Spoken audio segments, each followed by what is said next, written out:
Hello दोस्तों।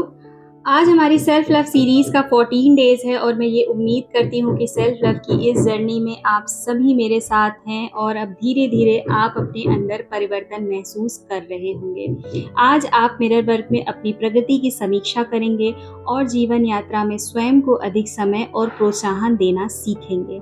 मुझे आप सब पे बहुत प्राउड फील हो रहा है कि इतने दिनों से आप मिरर वर्क लगातार कर रहे हैं और आप अपने आप से प्यार करना सीख रहे हैं। यहाँ हम अपने दूसरे सप्ताह के अंत में पहुँच गए हैं और अब आप अपने मित्र, आप अपने आईने के सामने खड़े होके हर दिन जो एक नए तरीके से सीख रहे हैं और उसका अभ्यास कर रहे हैं, जिनकी मदद से आप अपने जीवन में और अधिक प्रेम ला पा रहे हैं। आप प्यार, खुशी और उन सभी अच्छी चीज़ों के अधिकारी हैं जो जीवन आपको दे सकता है। आप मिरर वर्क करने में अभी भी हो सकता है कि थोड़ा सा अचरज महसूस कर रहे होंगे। कोई बात नहीं, मैं आपसे कहूँगी कि जब आप प्रतिदिन नए अभ्यास आरंभ करते हैं तो धैर्य से काम लें। बदलाव मुश्किल हो सकता है और आसान भी हो सकता है।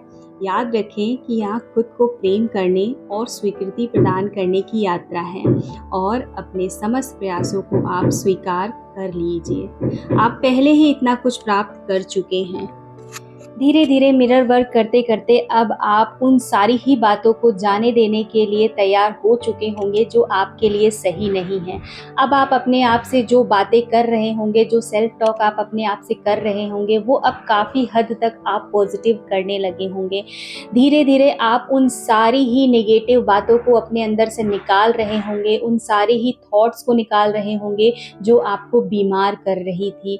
अब आप अपने अंदर के भीतरी बच्चे से मिल रहे होंगे, आप उसका ख्याल रख रहे होंगे और उसकी बातें सुन रहे होंगे। धीरे धीरे आप अपने डर पर भी काबू पा रहे होंगे, क्योंकि इससे पहले 14 अभ्यास के बाद आप सीख रहे हैं कि कैसा आपका शरीर आपके अंदरूनी विचारों और धारणाओं को प्रतिबिंब करता है। आप अपने शरीर के संदेशों पर ध्यान देने लगे हैं। आप अपने शरीर को वो प्रेम भरा पोषण देने लगे हैं जिसकी उसे आवश्यकता है।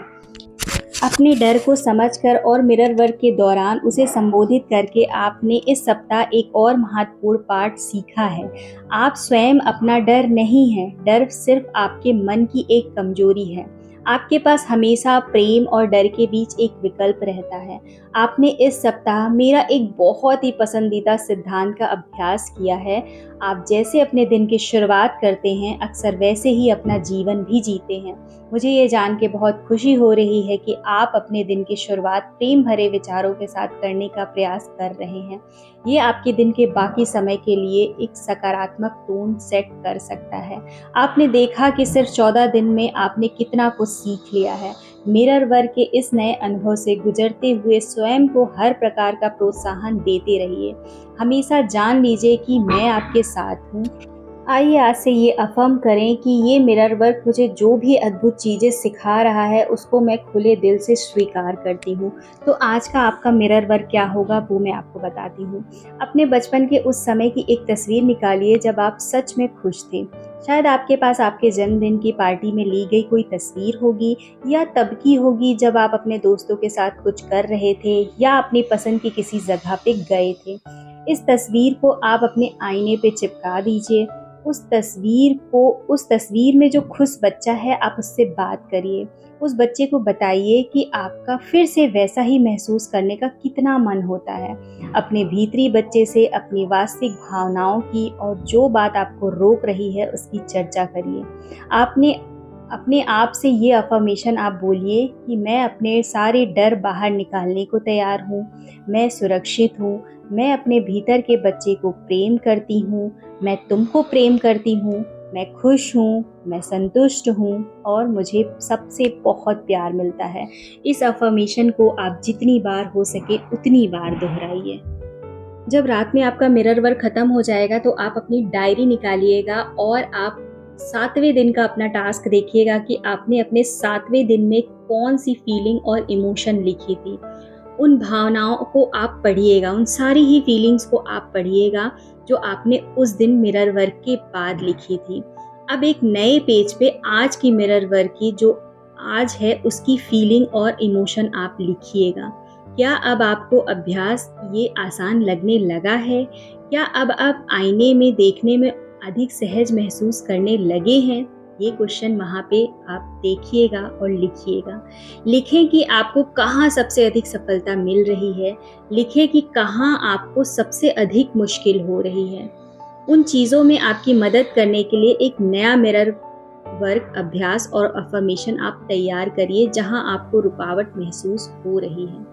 ये जब आप लिखेंगे तो आपको समझ में आ जाएगा कि आपकी 7वें दिन की फीलिंग क्या थी और दूसरा हफ्ता जो आज है 14 डेज, तो आज आपकी फीलिंग क्या थी। कौन सी चीज़ आपने छोड़ दी है, आप उसको फ्री कर चुके हैं, और कौन सी ऐसी चीज़ है जो अभी भी आपको परेशान कर रही है और आप उसको पकड़ के बैठे हुए हैं।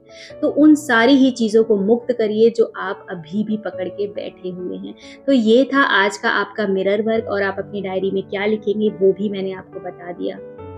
तो अब मुझे ये उम्मीद है कि ये टास्क आपको समझ में आ गया होगा। इसके बाद भी अगर आपको कोई भी कन्फ्यूज़न होता है तो आप मुझसे कमेंट बॉक्स में कमेंट करके पूछ सकते हैं। और इसके अलावा भी अगर ये वीडियो मेरा आज आपने देखा है तो पिछली सारी ही वीडियोज़ का लिंक आपको डिस्क्रिप्शन बॉक्स में मिल जाएगा। आप वहाँ से सेल्फ लव की इस सीरीज़ में मेरे साथ पार्टिसिपेट कर सकते हैं। अब मैं आपसे मिलूँगी एक नए वीडियोज़ के साथ। तब तक के लिए थैंक यू। Bye bye.